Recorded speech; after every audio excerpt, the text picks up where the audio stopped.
হুযায়ফা ইবনুল ইয়ামান রাদিয়াল্লাহু তাআলার কাছে একজন সাহাবী এসে বলছেন যে, ভাই হুযায়ফা, তোমার কাছে নবী সাল্লাল্লাহু আলাইহি সাল্লাম মুনাফিকদের তালিকা দিয়ে গেছেন, কে কে মুনাফিক তোমার কাছে লেখা আছে, তুমি জানো আর কেউ জানে না, একটু দেখো দয়া করে তোমার তালিকায় আমার নাম আছে কিনা। আবার আমি তো নিজেকে মুমিন দাবি করি, আসলে আমি কি মুমিন নাকি আল্লাহ না করুক মুনাফিকদের খাতে আমার নাম আছে, তুমি একটু দেখো।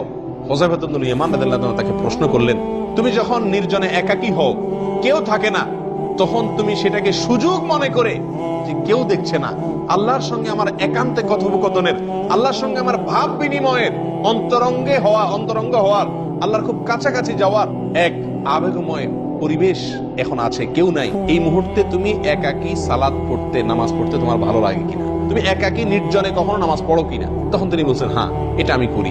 তখন হুযায়ফা রাদিয়াল্লাহু তাআলা বললেন যে, তাহলে তুমি নিশ্চিত থাকতে পারো তোমার নাম মুনাফিকদের খাতায় নাই। এটা ঈমানদারের মার্কা, ঈমানদারের আলামত।